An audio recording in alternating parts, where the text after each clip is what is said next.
You are giving away your power every single day, and you do not even realize it.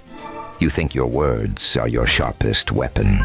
You think that when someone attacks your character, crosses your boundaries, or attempts to manipulate you, your best defense is an articulate, devastating reply. It is a fatal mistake. The modern world teaches you to express yourself, to communicate transparently, to constantly broadcast your thoughts and emotions. Niccolò Machiavelli, Robert Greene, and the ancient Stoics understood a far more lethal truth. Speech is an open door to your mind, and silence is an impenetrable fortress. Explaining yourself to a manipulator is not communication. It is tactical surrender. There is a dark, calculating power in deliberate, calculated silence, a discipline the most formidable figures in history used to dismantle enemies, break psychological frame control, and command absolute authority without uttering a single syllable. Once you master this restraint, no one will ever be able to bait you into an emotional trap again. You know the physical sensation. You are in a high-stakes conversation, in an office, around a dinner table, or facing a covert narcissist in your private life. They throw out a subtle insult, an underhanded critique disguised as concern, or a blatant provocation designed to knock you off balance. Your blood spikes. Your pulse accelerates in your throat. Your mind races to assemble a brilliant, biting comeback. You speak. You defend yourself. You explain why they are mistaken, or you fire back an insult of your own. And what happens? You lose. The moment the words leave your mouth, the temperature in the room changes. The other person smirks or acts victimized. They twist your defensive explanation into proof of guilt, or they use your anger to paint you as erratic and unstable. You leave that room mentally exhausted, replaying the confrontation at 3 in the morning, wondering how someone so transparently manipulative managed to gain the upper hand. Why does this happen? Why do you lose when you were the one under attack? Because you fell directly into the provocation trap.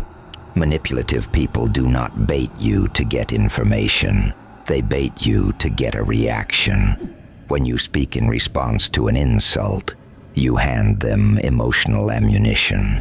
You give them a readout of your vulnerabilities. You show them exactly where the armor is thin. Sigmund Freud observed that no mortal can keep a secret. If his lips are silent, he chatters with his fingertips. Betrayal oozes out of him at every pore. When you speak under emotional distress, your words betray your insecurities. You validate their attack. You tell them, "You got under my skin. Your opinion matters enough to warrant my defense." To break a manipulator, you must starve them of psychological data. You must deny them the emotional feedback loop they depend on to control you. And the only way to do that is through strategic, intentional silence. Consider the psychological mechanics at play. The human brain abhors a vacuum. In psychology, the concept of the need for closure explains that human beings experience acute cognitive discomfort when faced with ambiguity, unanswered questions, or dead air. When two people are talking and a sudden unyielding silence occurs, tension skyrockets. The subconscious mind interprets unresolved silence as a profound threat. The average person cannot tolerate more than 4 seconds of silence in a conversation before their anxiety spikes. They feel compelled to fill the void. They start babbling, over-explaining, qualifying their statements, and revealing their real motivations.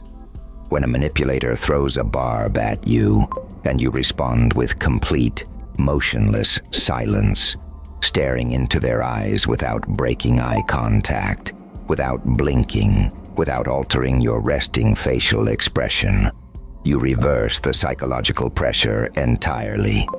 You do not absorb the tension. You bounce it back onto them. They expect a fight. They expect defensive posture. When they receive zero acoustic feedback, their brain misfires. The silence forces them to confront their own words, echoing in the dead air. They begin to wonder, did I go too far? Did they see right through me? What are they planning? Within seconds, the manipulator will almost always rush to fill that silence themselves. They will backpedal. They will say, I was just joking, or, I didn't mean it like that. Or they will ramble into an incoherent defense of their own behavior. You did not defeat them with a sharp wit. You defeated them by holding up a vacuum that swallowed their ego whole. Look at how the masters of statecraft wielded this tool. In 17th century France, King Louis XIV reigned as the Sun King, consolidating absolute power over an unruly, treacherous aristocracy. The French court was a snake pit of courtiers, ambassadors, and ministers constantly jockeying for influence, presenting elaborate petitions, flatteries, and subtle traps disguised as state advice. They would rehearse their speeches for days, attempting to read the king's inclinations through his reactions. Louis developed a psychological defense mechanism so chilling and effective, it drove the most seasoned politicians to near madness. Whenever a courtier finished a long, impassioned plea or an intricate political trap, the king would look at them with cold, impenetrable eyes, pause and say just 4 words, I shall see. Then nothing. No further comment. No indication of approval or disapproval. Total silence. The courtiers would leave the presence chamber completely dismantled. They spent sleepless nights analyzing the king's tone, second-guessing their arguments, and confessing their doubts to other nobles. Information that Louis's network of spies gathered and brought directly back to him. By withholding his words, Louis forced everyone around him to reveal their cards, while keeping his own entirely concealed. He knew that the moment a leader explains himself, he invites debate. When a leader remains silent, he commands awe. This is the law Robert Greene codified in the 48 Laws of Power. Always say less than necessary. Powerful people impress and intimidate by saying less. The more you say, the more common you appear, and the less in control you are. Even if you are saying something banal, if you make it vague, open-ended, and silent, it seems profound and mysterious. Most people talk because they are terrified of being misunderstood. They believe that if they just explain their motives, provide enough context, and clarify their intentions, the world will treat them fairly. This is pure naivety. In the arena of human conflict, explanation is seen as weakness. When you over-explain, you are subtly begging the other person for permission to hold your boundary. Think about the last time you said no to a demanding boss, a parasitic friend, or a manipulative family member. Did you simply say, "No, I am unable to do that"? Or did you follow it with a 5-minute monologue detailing your schedule, your stress levels, your apologies, and your excuses? When you attach reasons to your refusal, you hand the manipulator a list of objections to dismantle. If you say, "I can't attend because my car is in the shop," the manipulator immediately counters with, "I can give you a ride." If you say, "I can't finish that report tonight because I have a headache," they counter with, "Take an aspirin and power through." You have turned a firm boundary into a negotiation. When you state your boundary in bare, unadorned language and follow it with absolute silence, there is nothing for them to negotiate with. "I will not be attending." Silence. That does not work for me. Silence. The silence acts as concrete. It signals that your decision is not a draft up for peer review. It is an immovable fact of nature. It forces the other person to accept the reality of the situation without giving them a single hook to pull you back into the mud. This requires a profound internal transformation. You must eradicate the desperate infantile need to be understood by people who have no intention of understanding you. Consider the Stoic Emperor Marcus Aurelius, ruling Rome during the Antonine Plague, facing continuous rebellions and treacherous senators. He wrote in his private journal, Meditations, "You always own the option of having no opinion. There is never any need to get worked up or to trouble your soul about things you cannot control. These things are not asking to be judged by you. Leave them alone. Every time someone insults you or tries to bait you into an argument, they are issuing an invitation to an emotional transaction. They are offering you outrage, shame, or anxiety. You do not have to accept the delivery. By deploying silence, you refuse the package. You leave it on their doorstep. Look at the trial of Socrates. When brought before the Athenian court on fabricated charges of impiety and corrupting the youth, he did not beg, he did not cry, and in many moments he met their hysteria with absolute, defiant detachment. Even earlier, in ancient Sparta, the magistrates and warriors were world-renowned for their laconic speech, the art of using the absolute bare minimum of words to convey devastating psychological weight. When Philip of Macedon sent a threatening message to the Spartan borders, saying, "If I bring my army into your land, I will destroy your farms, slay your people, and raze your city," the Spartans sent back a single-word reply, "if." That is the power of linguistic economy. It conveys an unshakable, terrifying confidence. It demonstrates that you are so grounded in your own reality, so detached from their threats, that you will not even burn the calories required to construct a full sentence. There is a deeper neurological cost to verbal warfare that you must understand. When you engage in reactive speech, your prefrontal cortex, the seat of executive function, strategic planning, and emotional control, is hijacked by the amygdala. You enter a fight-or-flight state. Your cognitive bandwidth narrows to immediate survival. You lose the ability to see 3 steps ahead on the chessboard. A manipulator's primary objective is to induce this exact state of cognitive impairment. If they can make you angry, they can make you stupid. If they can make you talk, they can make you say something you will regret, something they can record, quote out of context, or use to destroy your reputation. Silence is your cognitive circuit breaker. When you feel that surge of adrenaline, taking a deliberate 3 to 5 second breath without opening your mouth prevents the amygdala from seizing the steering wheel of your behavior. It gives your rational brain the space to calculate the terrain. It allows you to observe the room, analyze the motives behind the attack, and select the optimal moves rather than blurting out an emotional reflex. Consider how this applies in high-stakes negotiations. The legendary hostage negotiators of the FBI, including specialists in crisis communication, rely on what they call dynamic silence. In an intense standoff or a corporate negotiation, when the other party makes an outrageous demand or an aggressive statement, amateur negotiators immediately counter-argue. They push back, cite numbers, and get defensive. Master negotiators do the exact opposite.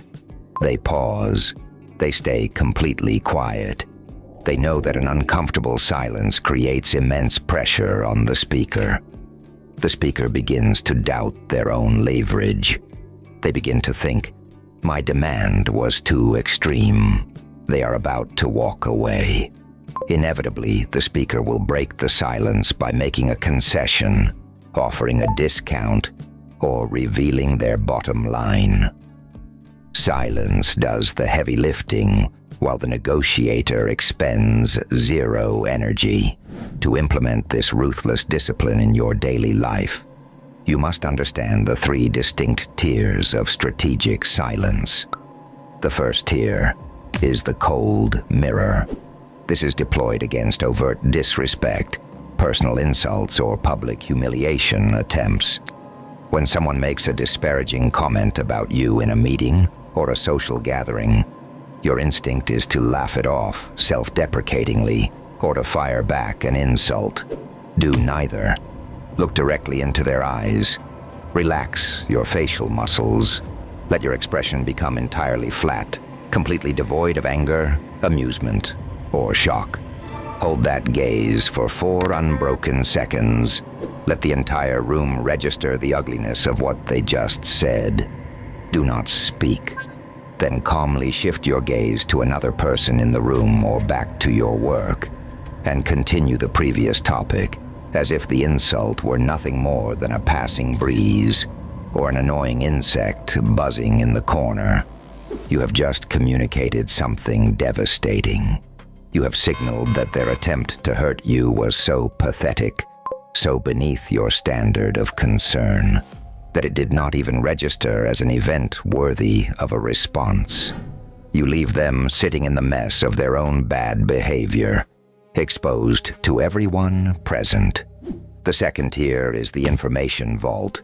This is deployed against corporate manipulators, toxic colleagues, and covert narcissists who fish for your personal life, your ambitions, or your vulnerabilities to use them against you later. When dealing with these individuals, you adopt a policy of absolute verbal austerity. You answer their questions with factual, monosyllabic, polite non-answers. How are things going with your project? On schedule? What do you think about the new management change? Time will tell. Are you worried about the upcoming review? We will see.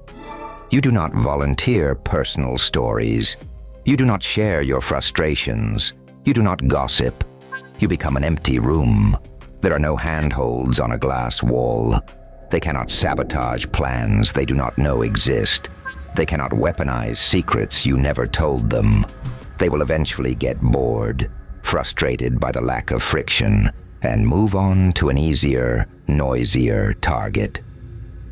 The third and most lethal tier is the unbroken void. This is for the chronic boundary crosser, the gaslighter, and the psychological abuser who thrives on cyclic drama. These individuals survive on emotional reactions. Whether you give them love or hatred, validation or fury, they feed on it equally. The only thing that starves them to death is indifference. When they send you a manipulative, paragraph-long text designed to guilt-trip you or bait you into a 5-hour argument, what is the correct response? 0. No read receipts, no defensive rebuttal, no acknowledgement. When they attempt to corner you in person with an irrational bad faith interrogation, you look at them, turn on your heel, and walk away without a word. To an emotional parasite, silence is psychological poison. It denies them the closure they crave. It leaves them trapped in an echo chamber with their own venom. It signals that they no longer possess the administrative clearance to access your emotional bandwidth. You must overcome the cultural brainwashing that tells you silence is passive, weak, or cowardly. We live in a society that mistakes volume for strength and verbosity for intelligence. The loudest person in the room is almost always the weakest, most insecure individual present. They are screaming to convince themselves of their own significance. True power is quiet. True power is the absolute mastery of your own impulse to react. The ancient samurai lived by the concept of mushin, the mind without mind, a state of complete emotional detachment and stillness in the face of chaos. When an adversary drew a sword and yelled insults to provoke an emotional attack, the master swordsman remained silent, centered, and still. He knew that the fighter who loses his temper has already lost his life. Every time you choose silence over reaction, you are training your nervous system to operate from a position of sovereign dominance. You are preserving your intellectual capital for building your own empire, protecting your own peace, and executing your own vision. Stop wasting your breath on people who only listen to find a weapon in your words. Close your mouth. Hold your frame. Let the silence do the work.